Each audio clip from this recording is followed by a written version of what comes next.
s'asseoir et ne rien faire. Vous me suivez? Oui. Parce que quand le Conseil constitutionnel lui a enjoint de convoquer, vous avez vu qu'il a refusé plusieurs fois. Il a fallu que le Conseil constitutionnel fixe la date pour que lui-même se précipite à fixer. Et c'est la Constitution également qui exige de lui qu'il convoque le corps électoral à une certaine date aussi. La Constitution et le code électoral. Mais néanmoins, il peut rester tranquille sans émettre un décret. Donc, la leçon qu'on peut en tirer, c'est que le maître du jeu ou le régulateur du jeu en l'espèce, ce n'était pas le président de la République, c'est le Conseil constitutionnel. Mais pour saisir le Conseil constitutionnel, il faut avoir qualité à saisir. C'est très compliqué. Donc, la première leçon qu'on doit en tirer, c'est qu'il faut un organe autonome d'organisation des élections qui soit emprisonné par la loi, soumis à l'autorité de la loi, et éventuellement le Conseil constitutionnel, le président de la République et l'Assemblée nationale pour chacun de son côté saisir de la question si cet organe ne fonctionne pas convenablement. Mais parce que, vous voyez, quand il s'agit du président de la République, le Conseil constitutionnel a donné des injonctions, il a refusé de s'y plier à plusieurs reprises, parce qu'il détient la force publique, il détient le ministère de l'Intérieur, il contrôle le ministère de l'Intérieur, il contrôle le ministère des Finances, donc la possibilité d'agir, mais il a refusé de se plier. Donc il faut un organe autonome, indépendant du pouvoir politique qu'est le président de la République, parce que lui-même, il est intéressé aux élections. C'est comme ça que ça se passe dans toutes les grandes démocraties. On nous donne souvent l'exemple de la France. La France n'est pas un bon exemple. Mais les États-Unis, on a vu avec Trump qui a voulu faire capoter les élections, où on voit actuellement des velléités de vouloir changer les élections dans certains États. Il faut des organes autonomes d'organisation des élections. Ça, c'est la première chose. La deuxième chose, on a vu qu'il y a eu des accusations graves portées contre des juges du Conseil constitutionnel et par des députés. Aujourd'hui, c'est comme si de rien. La plainte des juges contre X pour diffamation traîne dans les couloirs de la justice. Ça sert à quoi de dire on va faire des réformes de la justice, on va améliorer la justice, quand on ne peut pas faire fonctionner la justice convenablement dans le cadre des textes et des lois en vigueur actuellement.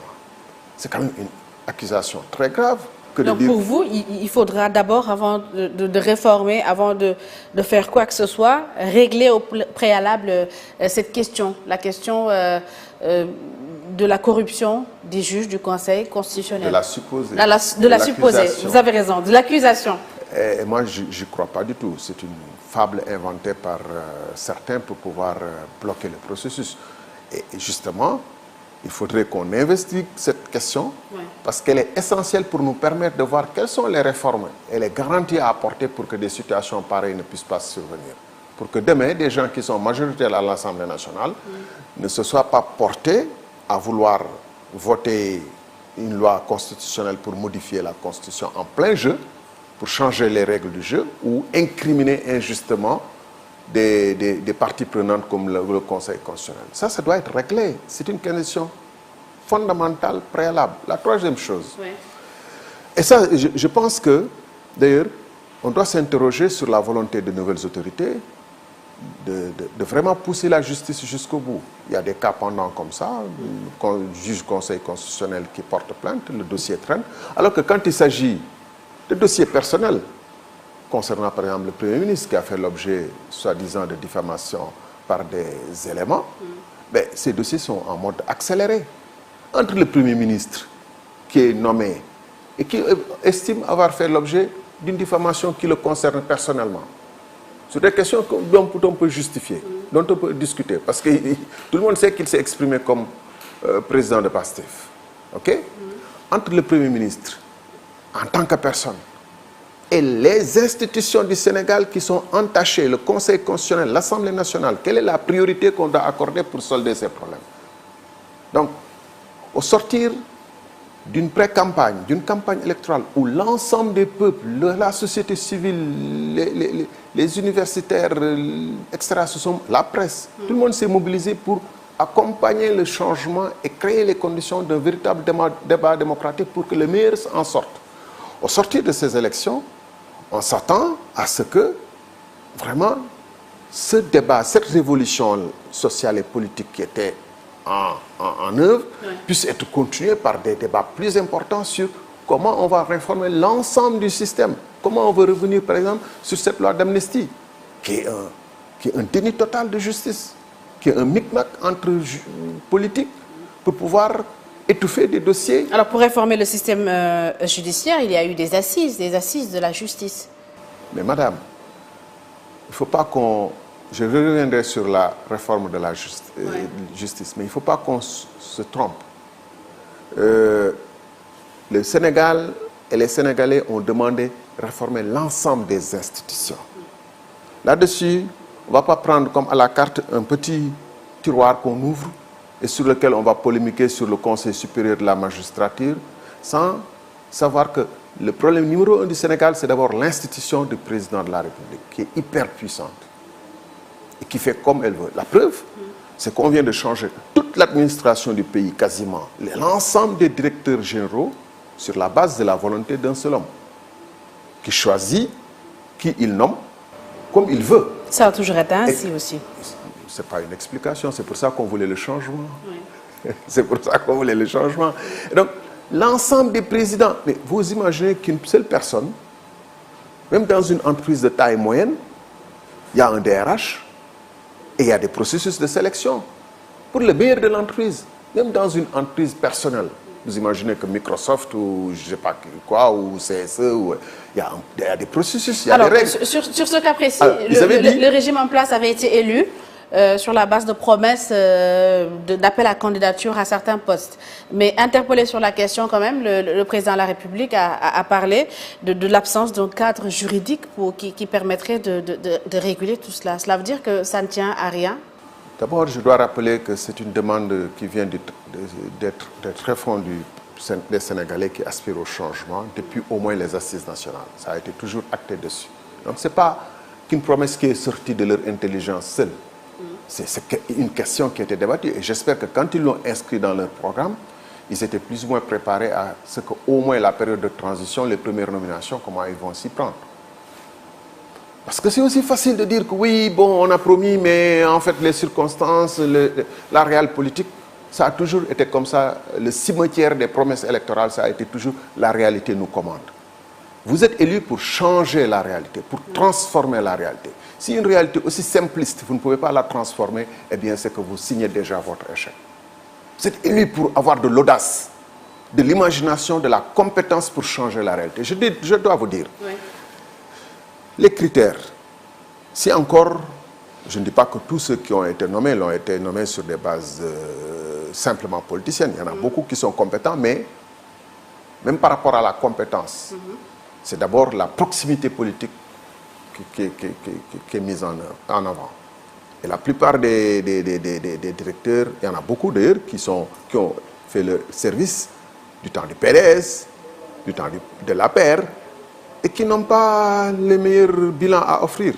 La preuve, il commence à y avoir des départs assez polémiques. Oui. Et d'autres qui ont des casseroles durant le règne de Macky Sall, qui ont été promis à certaines positions de responsabilité. Donc, on ne peut pas prétexter qu'on n'a pas le temps. Est-ce qu'avoir eu à occuper des postes dans un régime dans le passé devrait être un handicap, devrait empêcher un acteur politique d'occuper des postes actuellement? J'ai anticipé sur votre question parce que dans ce cas, je me serais exclu. J'ai dit et qui traîne des casseroles. Vous n'avez pas peut-être fait attention. Merci pour me permettre de préciser parce que beaucoup vont entendre que la première partie de ce que je dis. Oui. Je dis, il y en a beaucoup qui traînent des casseroles. Il y en a même Comme qui, par exemple? Je ne vais pas citer de nom, chercher. Il y en a d'ailleurs qui sont partis de l'APR à la dernière minute pour pouvoir faire du transfuge. Et durant la campagne, j'ai dit attention, il y a des gens qui sont allés rejouer pour faire du cartel électoral ou du cartel politique pour leur propre bien, pour leurs propres avantages personnels. Des gens qui ne se voient que, qui quittent le navire quand il prend eau, qui ne se voient qu'au pouvoir ou dans les méandres du pouvoir. OK? Donc, ça c'est très visible, hein, première chose. Et deuxième chose... Donc pour vous, dans les nominations, il n'y a aucune rupture?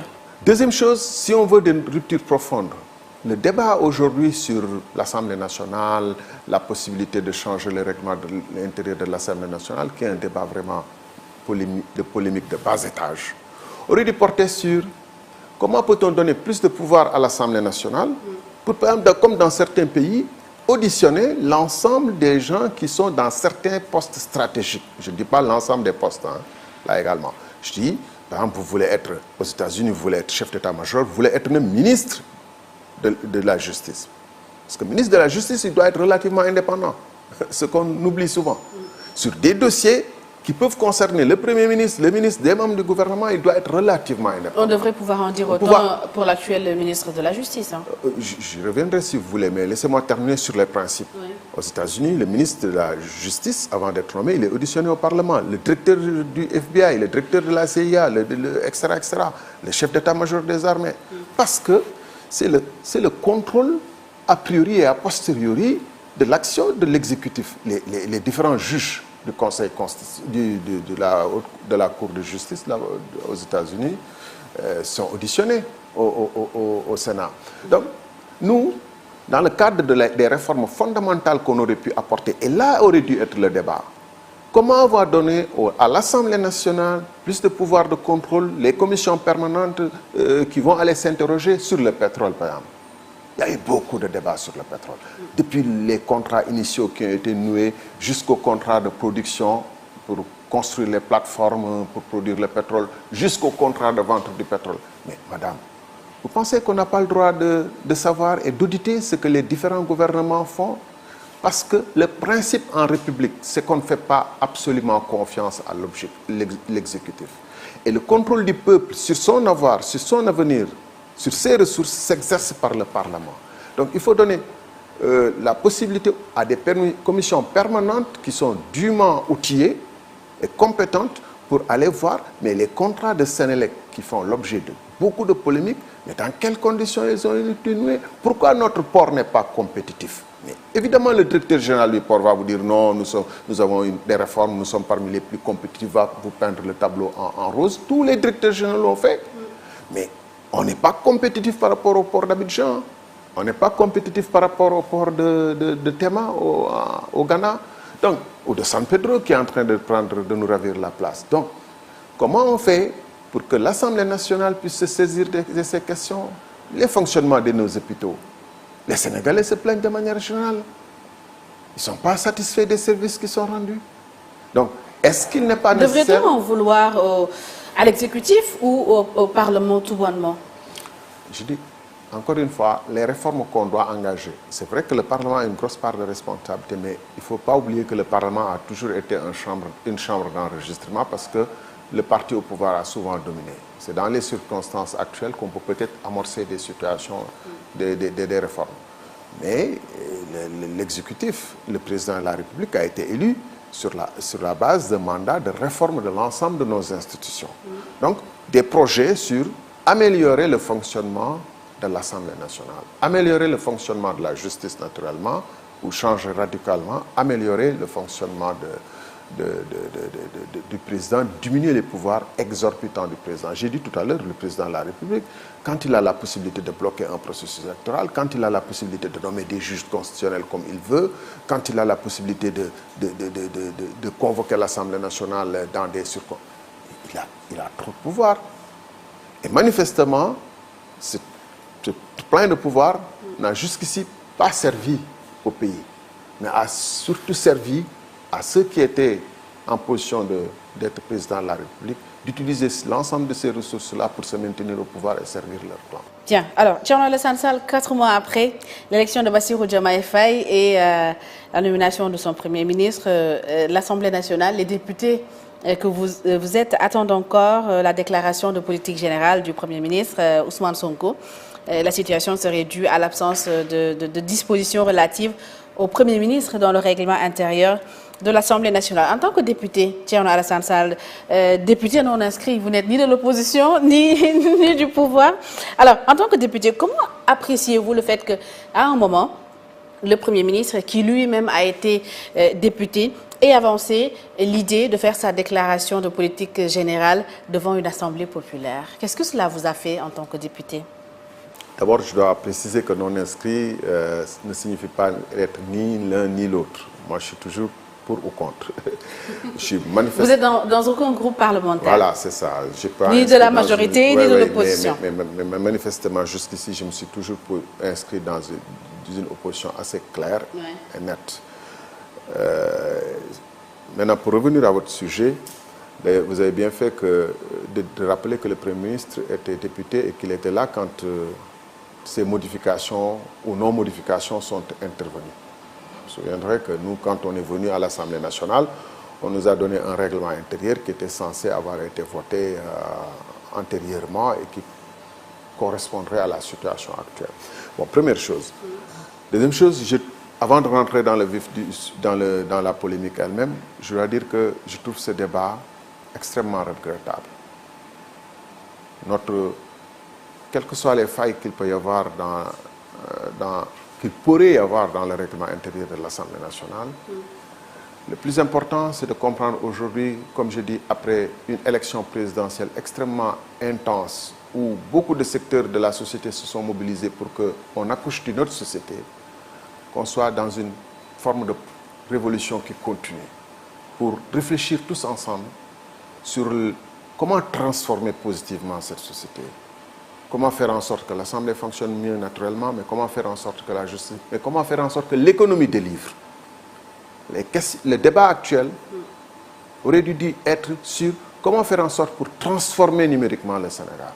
Comment faire en sorte pour que les jeunes des banlieues qui sont désespérés comme tout, et vous avez vu que les gens reprennent à prendre les voyages en mer là, comment faire en sorte qu'il aille mieux dans ce pays, que le mal de vivre sénégalais, comment faire en sorte que le coût de la vie soit significativement atténué.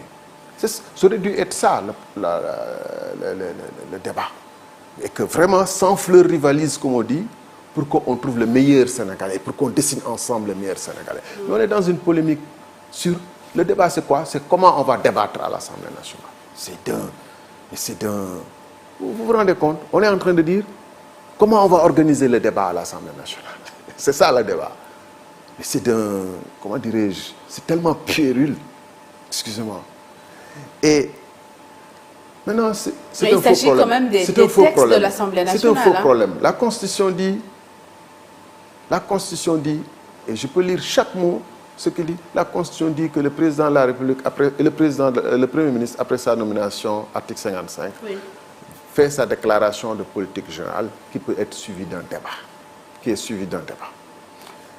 Et ça peut faire l'objet d'un vote de motion de confiance ou motion de censure. Alors,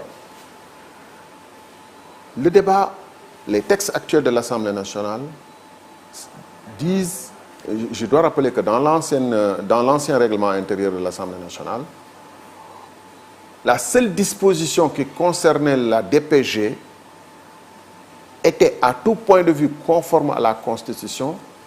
La seule différence, c'était qu'elle précisait 90 jours au plus tard. Mais si cette disposition de 90 jours ne figure pas, ça veut dire que le Premier ministre peut venir 5 mois, 6 mois après, s'il en a envie. OK? Mais techniquement, ce n'est pas ces dispositions qui réglaient le débat dont on parle. Le débat, c'est réglé par d'autres articles qui sont dans le règlement intérieur de l'Assemblée nationale, quel que soit ce règlement. C'est-à-dire qu'on a des dispositions qui n'ont rien à voir avec la DPG, qui organisent que quand un membre du gouvernement vient, comment on organise le débat, quand c'est le Premier ministre, etc. OK? Débat organisé, comment la motion de censure se fait, comment le vote de confiance se fait. Tout ça, c'est organisé dans le cadre du règlement intérieur actuel. Donc c'est un faux prétexte de dire qu'on n'a pas les moyens. Première chose. Les moyens. Les moyens juridiques dans le règlement intérieur d'organiser le débat. C'est un faux prétexte. Si dans le règlement intérieur, les dispositions qui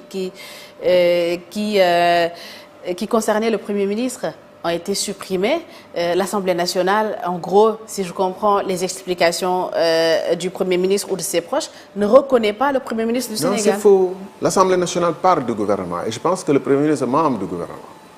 Les règlements intérieurs actuels parlent du gouvernement. Et le Premier ministre, même s'il n'est pas nommément dit, il rentre donc dans les dispositions générales qui concernent le gouvernement en tant que membre du gouvernement. S'il n'y a pas de dispositions spécifiques, et dans la mesure où ce qu'on veut lui faire faire n'est pas antinomiques aux dispositions générales, il rentre dans les dispositions générales. Et les dispositions, alors, dans les dispositions, les dispositions générales du règlement intérieur actuel organisent le débat et les relations entre le gouvernement et l'Assemblée nationale. Alors, je vous donne les articles qui ont été cités et vous allez me dire dans quel sens ces articles-là concernent le Premier ministre. Les articles 97, 98 et 99 du règlement intérieur de l'Assemblée nationale disent quoi exactement? Non, moi je ne veux pas entrer dans la polémique.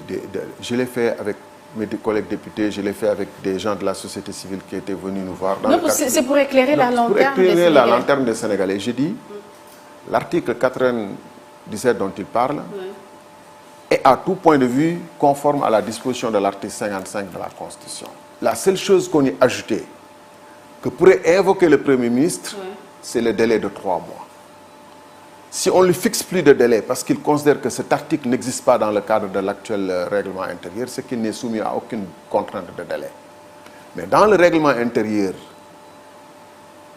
qui était en vigueur quand le poste Premier ministre existait, pour ce qui concerne la DPG, rien n'est organisé dans des articles spécifiques, rien. La DPG n'était pas organisée dans des articles spécifiques.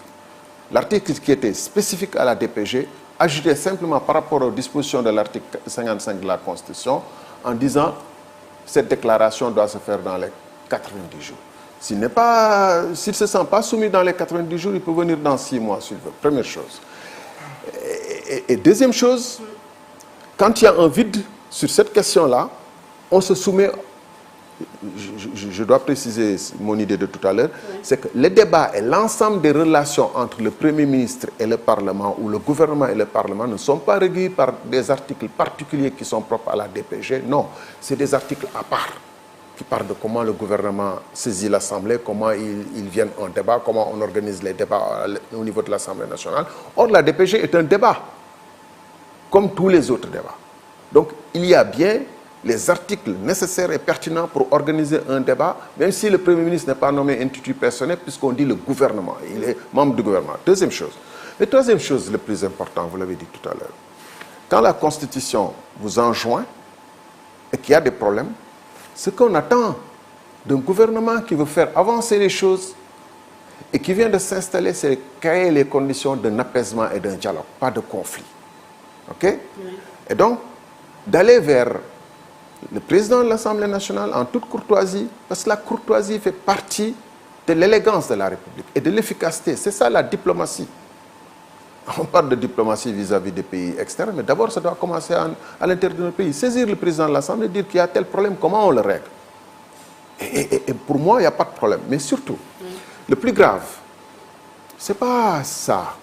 C'est quand le Premier ministre se permet de dire je peux le tenir devant des universitaires parce qu'ils sont plus qualifiés. C'est vraiment s'en prendre, piétiner la constitution du pays. La constitution du pays dit quoi?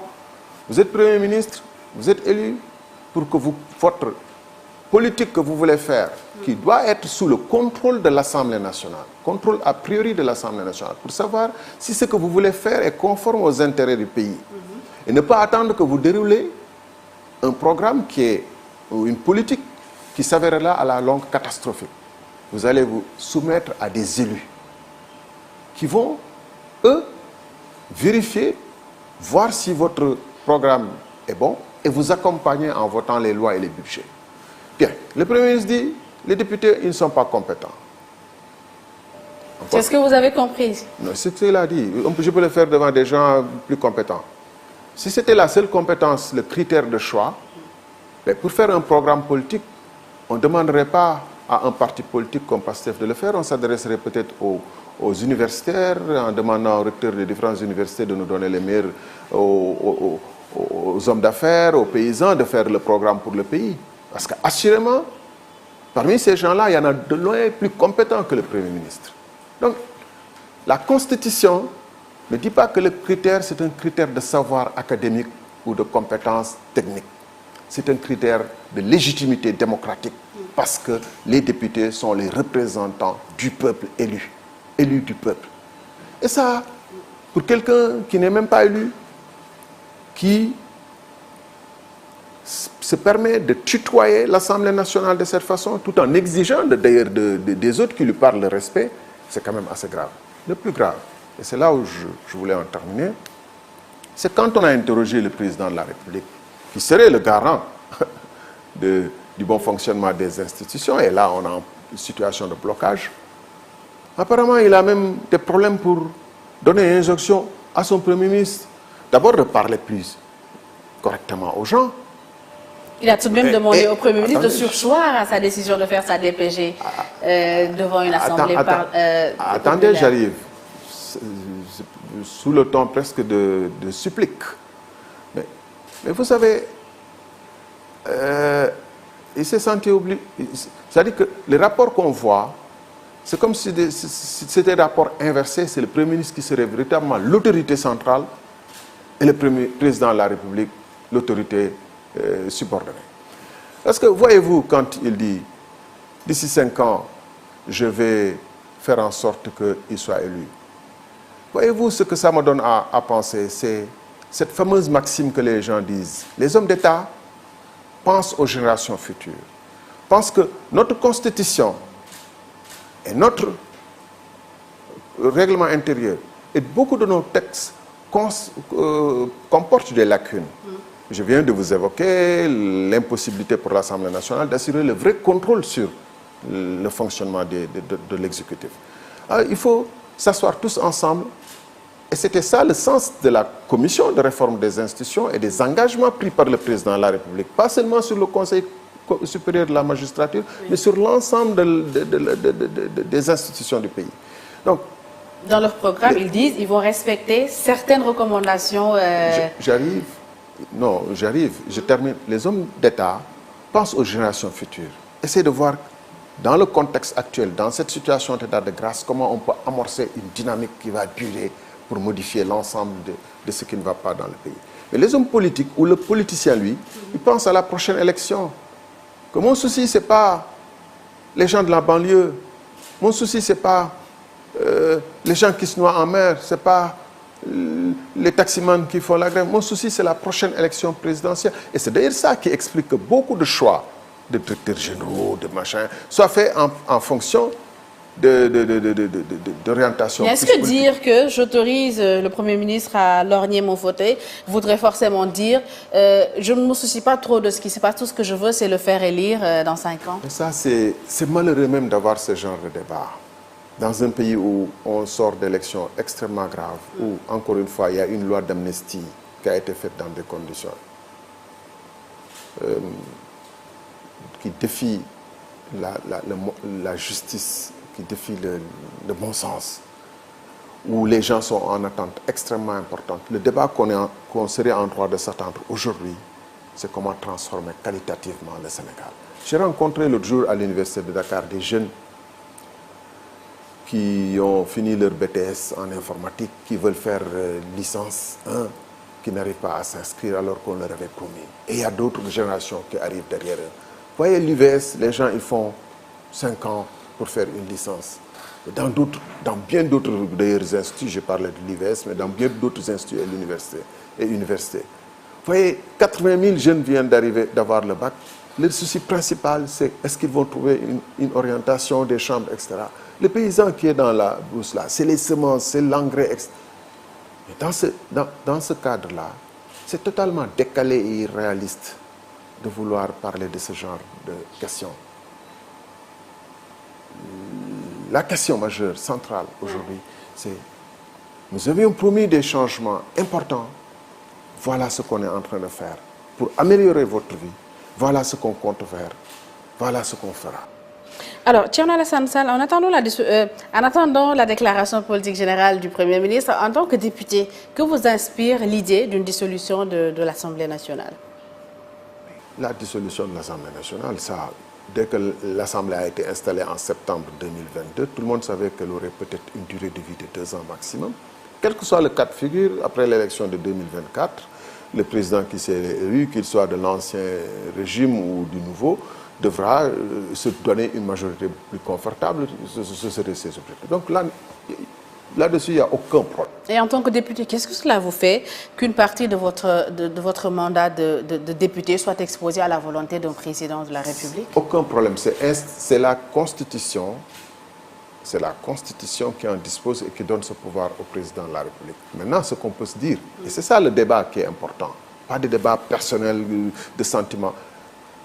Est-ce que le président de la République, qui est soustrait à rendre compte devant le Parlement, qui définit la politique de la nation, qui ne peut pas faire l'objet d'impeachment, lui, peut avoir les pouvoirs de dissoudre l'Assemblée nationale? Ce débat, je l'ai posé plusieurs fois à l'Assemblée nationale quand le ministre Ismaël Madior passait. Parce que dans une démocratie normale, une démocratie où les pouvoirs sont équilibrés et se tiennent, celui qui détient la politique, la possibilité de définir la politique de la nation, de nommer aux emplois civils et militaires, c'est lui qui est responsable. Le Premier ministre n'est responsable à rien. À la limite, la déclaration de politique générale, dans le cadre de nos constitutions actuelles, c'est juste un exercice de foire, quoi.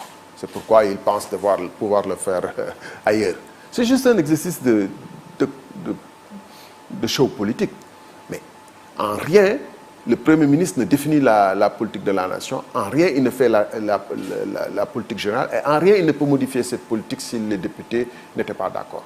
C'est le président qui définit la politique de la nation, c'est lui qui nomme aux emplois. Donc c'est lui qui devrait pouvoir venir s'expliquer. Mais s'il refuse de venir s'expliquer... Mais si c'est le Premier ministre qui coordonne l'action gouvernementale... J'arrive. Si c'est la Constitution le soustrait de venir devant l'Assemblée, il devrait pouvoir dissoudre l'Assemblée. C'est ça le rôle. Vous voyez, la démocratie, il y a des principes majeurs. Regardons toujours l'une des démocraties qui fonctionne le mieux au monde. Les États-Unis. Le président de la République, il peut faire l'objet d'impeachment avec une procédure bien rodée, le Congrès, la Chambre des représentants qui peut le mettre en accusation et le Sénat qui juge. Lui, il nomme aux emplois civils et militaires dans le cadre de ce que j'ai rappelé. Le Sénat contrôle. Mais les juges du Conseil de la Cour suprême, une fois qu'ils sont élus, il ne peut rien contre eux. Voilà des pouvoirs relativement équilibrés. Et là-bas, on ne parle pas de Conseil supérieur de la magistrature pour cause, parce que la Cour, la justice, est un système relativement indépendant. Maintenant, nous sommes dans un système plus ou moins francophone. Les gens vont dire non, De Gaulle avait dit qu'il n'y a que des pouvoirs, il faut qu'ils soient élus. Mais justement, aux États-Unis, vous remarquerez que les procureurs dans les différents États, les membres de certains sont élus. Ils sont élus. Donc tous les pouvoirs procèdent du peuple et des représentants. Donc, si on veut faire des réformes en profondeur qui améliorent durablement pour les 100, 200 prochaines années notre pays, il faut s'inspirer de ce qui se fait le mieux au monde et voir les aspirations profondes que les Sénégalais ont pour un pays beaucoup plus apaisé et essayer d'engager ces réformes-là. Mais là, on est mal parti parce que tout est ramené à des polémistes alors qu'on sort d'élections qui auraient pu permettre de repartir à zéro. On dit oui, on va dissoudre, qu'est-ce que vous en pensez? Oui, bon, d'ailleurs on va vous dissoudre bientôt, vous n'avez plus droit au chapitre. C'est extrêmement malheureux. On personnalise et on ramène ces questions à des querelles politiciennes et personnelles alors qu'on doit chercher, comme disaient les Jefferson, les George Washington, qui étaient des esclavagistes, ils n'étaient pas parfaits. Ils ne vivaient pas leurs principes intégralement, mais par rapport à leurs citoyens américains, blancs, anglo-saxons, protestants anglo-saxons, ils disaient, nous voulons une démocratie qui soit là pendant des centaines d'années et qui donne le meilleur à l'Amérique, qui donne force à l'Amérique. Et nous ne voulons pas de rois, nous voulons des présidents. C'est pourquoi leur président était soumis au contrôle du Parlement et pouvait être impeach, c'est-à-dire destitué par le Parlement s'il déconne. Un président de la République ici a voulu faire un coup d'État constitutionnel. Après ça, je pense que la première des choses, c'est de s'asseoir et dire plus jamais un président de la République ne doit avoir les moyens de faire un coup d'État constitutionnel. Ce n'est pas de dire est-ce qu'on va faire une déclaration de politique générale lundi, mardi ou mercredi, ou est-ce qu'on va le faire à Sandaga. C'est malheureux parce que les gens ne sont pas à la hauteur de l'histoire. Bien. Alors, le jury du dimanche sur iRadio ITV emedia.sn. Je rappelle que nous recevons Thierno Alassane Sall, député à l'Assemblée nationale et président du parti La République des Valeurs, Réoum Ngor. Alors, face à la presse, il y a quelques semaines, le président de la République a fait savoir qu'il ne restait plus rien de la réserve de fonds politiques attribuée à la présidence. Et quelles pourraient être, à votre avis, les raisons pour lesquelles les fonds politiques ne seraient plus disponibles malgré une exécution partielle du budget? D'abord, il y a forcément un dysfonctionnement de l'administration des finances, quoi. Si le président de la République a pu exécuter une partie substantielle d'un budget en moins de 3 mois ou 2 mois, parce que c'était fait mars. C'était prévisible, hein, parce que les fonds politiques, justement, c'est des fonds entièrement et intégralement à la discrétion du président pour en faire ce qu'il veut. Ce que le président de la République a voulu insinuer, Diomaye, c'est de dire que ces fonds seraient peut-être destinés à... Parce que puisqu'on est dans un exercice de transparence et on a promis aux gens la rupture, il faut expliquer à quoi servent ces fonds politiques. Ces fonds politiques, généralement, servent à acheter les politiques de l'opposition, à intéresser son camp à coup d'enveloppe, la veille de Tabaski, Korité, d'autres fêtes, pour des tas de raisons. On a vu sous l'ancien régime, dans un moment donné, les gens se battent devant le palais parce que de l'Indien passe pour rentrer dans leur localité. C'est des cars qui arrivaient entiers. Le président, la présidence de la République, comme je l'ai écrit dans quelque part, était transformé en cap, guichet de bancaire, là, automatique bancaire. Les gens venaient pour récupérer l'argent. Ça ne serait rien pour le pays. Et c'est dangereux pour le pays parce que c'est une entreprise de corruption permanente. Réformer ça, ce n'est pas mettre des gens pour contrôler le fonctionnement de ces fonds, c'est supprimer ces fonds. C'est ce à quoi il s'était engagé. Le président a annoncé l'idée de transformer ces fonds politiques, de les remplacer justement par des fonds secrets et d'élargir leur connaissance, et la connaissance de leur utilisation à 3 personnalités de l'État. Est-ce que pour vous, cela pourrait permettre de garantir une certaine transparence dans l'utilisation de ces fonds? Il ne faut pas accepter ce jeu-là. Je vois les Sénégalais qui essaient, même des politiciens qui essaient de justifier, oui, le président a besoin de fonds secrets.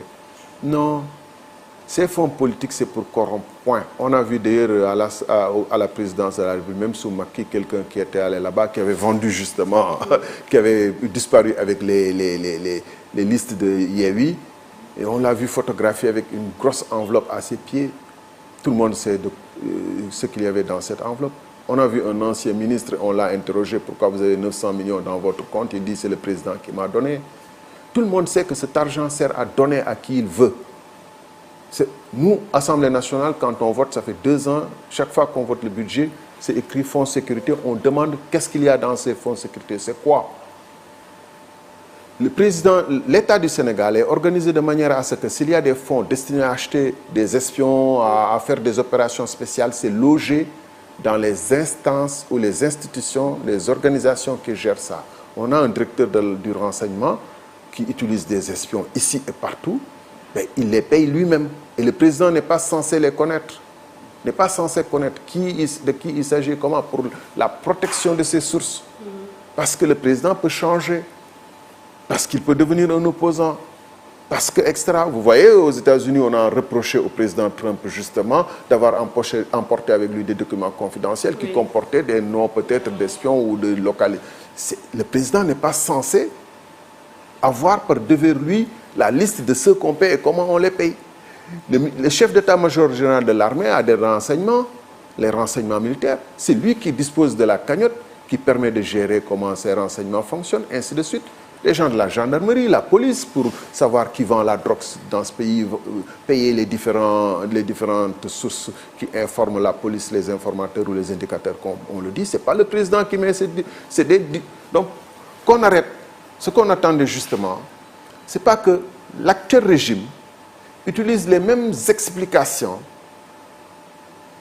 des anciens régimes pour continuer à justifier de l'existence des fonds politiques. Le président de l'Assemblée nationale a des fonds politiques. Les députés ne savent pas combien et à quelle utilisation. On ne va pas me dire que le président de l'Assemblée lui aussi a des espions ou paie des trucs. Hein? Le Premier ministre dispose de fonds politiques. Il en fait ce qu'il veut. Le président du Conseil économique, social et environnemental en dispose. Le président du Haut Conseil des collectivités territoriales en dispose. Voilà comment les régimes qui s'installent disposent de ressources conséquentes pour s'enrichir et enrichir leurs proches. Et pour faire de la politique comme ils veulent. Et en tant que député de l'opposition, est-ce que vous avez eu à poser des jalons à l'Assemblée nationale pour allant dans le sens de la suppression de ces fonds? Mais M. Ousmane Sonko, député, a souvent dénoncé les fonds politiques.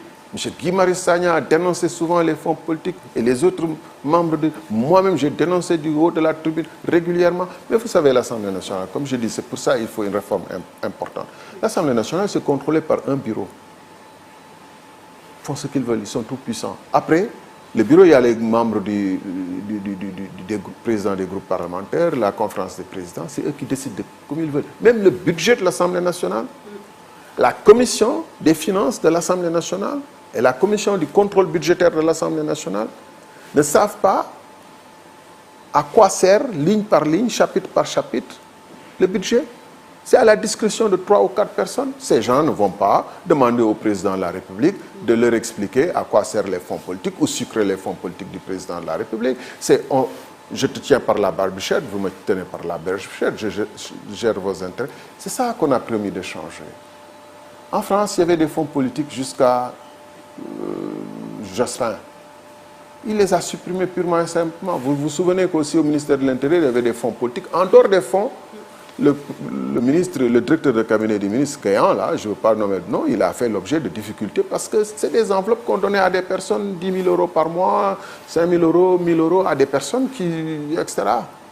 Et cette culture de fonds d'ailleurs politique et de fonds communs dans cette république-là, qui fait que beaucoup d'argent est soustrait alors que parfois nos écoles, nos lycées, nos universités n'ont pas des budgets de 50 millions, 100 millions, 2 milliards. Donc pour vous, il faudrait tout simplement supprimer tous ces fonds.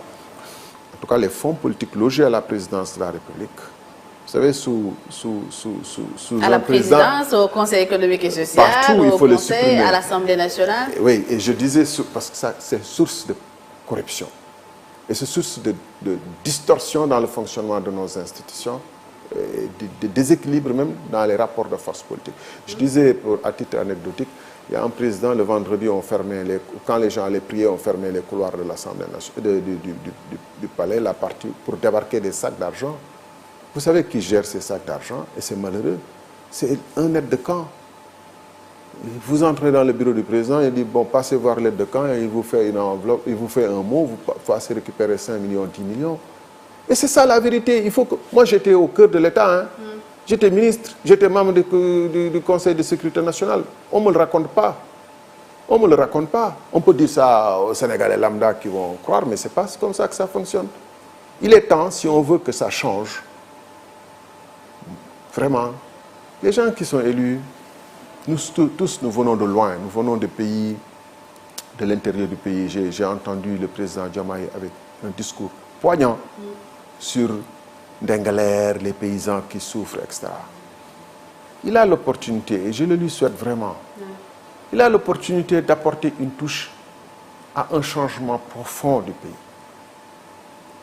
Toutes ces pratiques qui trouvent leur source depuis la colonisation, quand on voulait voter en 1958 le référendum, ils sont venus avec 500 millions de l'époque.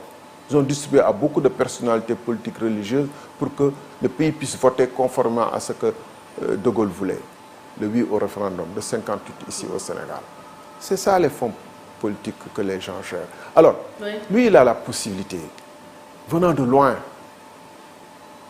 ayant eu la belle surprise d'être élu président de la République dans des conditions où il ne l'attendait pas, d'avoir une audace que personne n'attend de lui, de remettre à chose toutes les incohérences, toutes les absurdités, tous les non-sens qui inspirent le fonctionnement de nos institutions et qui font que nous sommes des républiques quasiment bananières, où l'Assemblée est une assemblée croupillon qui ne sert pas à grand-chose, où la justice est aux ordres. On parle de réformer la justice, mais très sérieusement, vous allez interroger le Sénégal dans les cours et tribunaux actuellement, je ne dis pas hier ou avant-hier, avec l'actuel ministre de la Justice dont on dit beaucoup de choses. Pas grand-chose n'a changé. On peut vous juger et vous donner tort alors que vous avez le dossier le plus béton au monde. Surtout sur le foncier et bien d'autres éléments, on donne toujours tort à des gens qui ont les dossiers les plus solides, les dossiers les plus imbattables. Parce que derrière, dans les coulisses, il y a des interventions et des micmacs qui se font. On le sait, vous le savez. Tous les Sénégalais le savent.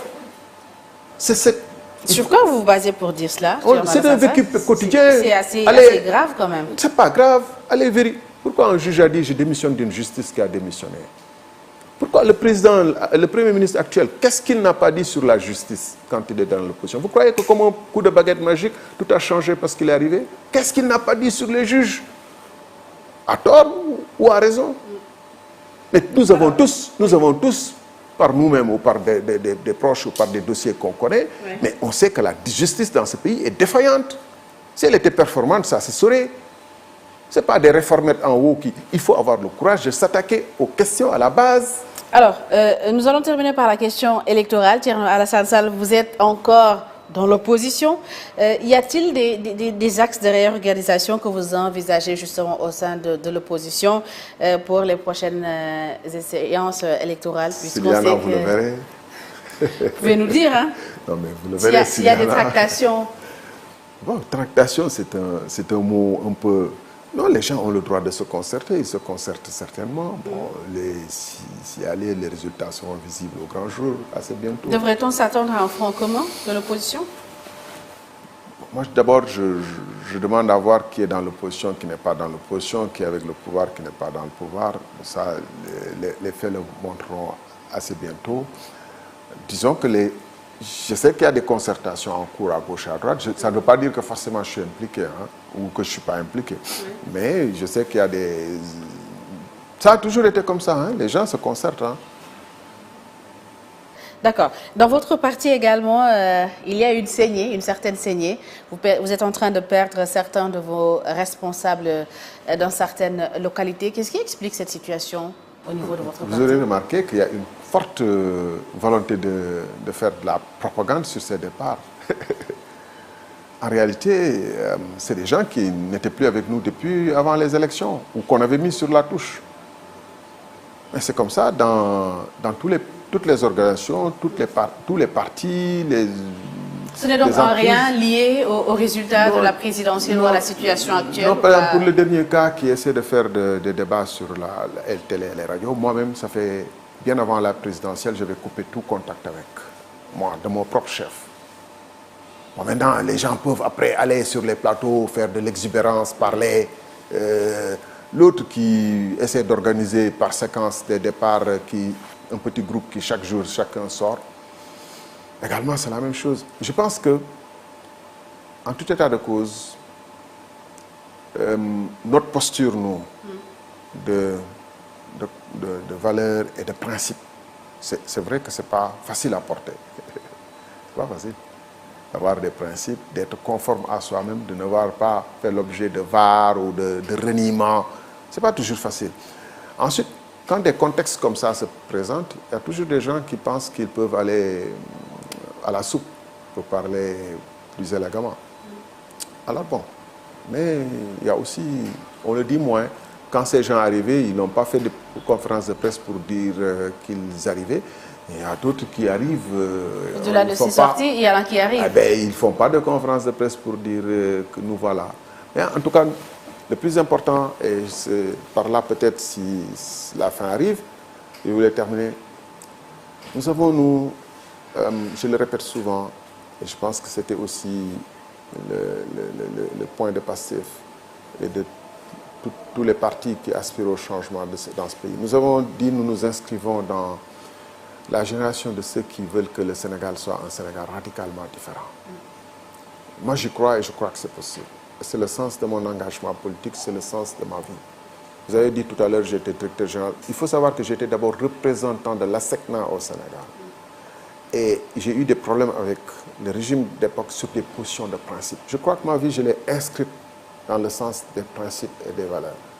Certains peuvent penser, et j'entends dans l'opinion aussi des gens qui me disent « Non, les principes, ça ne marche pas ici, vous êtes trop rigoureux, il faut mettre un peu d'eau dans votre... » Non, mettre de l'eau dans son moulin, c'est ça qui amène à ces situations-là, où chaque fois on fait un pas de plus dans la mauvaise direction, dans le sens du reniement. Nous essayons d'être... Demain, quand on dira Cheikh Anta, Mamadou Dia, on dira que nous avons essayé de poser nos petits pas dans leur pas de géant. Bien. Thierno Alassane Sall, en tout cas, merci beaucoup. Hein? Merci pour l'opportunité. Merci à nos auditeurs, nos téléspectateurs et nos internautes. Le JDD, c'est terminé. On se donne rendez-vous la semaine prochaine.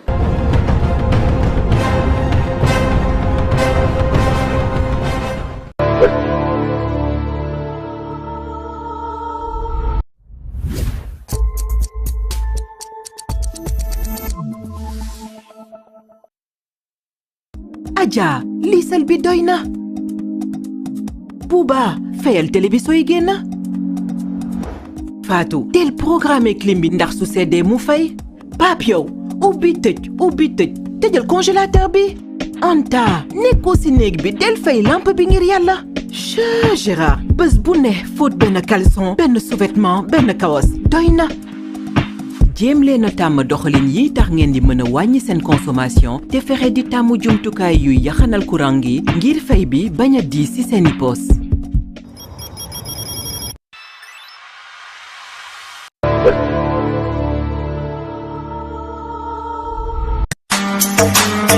Depuis 1970, Belat est l'entreprise reconnue comme la marque numéro 1 dans la production et la commercialisation de produits carnés, kachir, pâté rôti, fumé, unanimement plébiscité par les consommateurs algériens. Les produits Belat sont présents sur les tables de millions d'Algériens avec un succès confirmé partout en Europe sur les assiettes de millions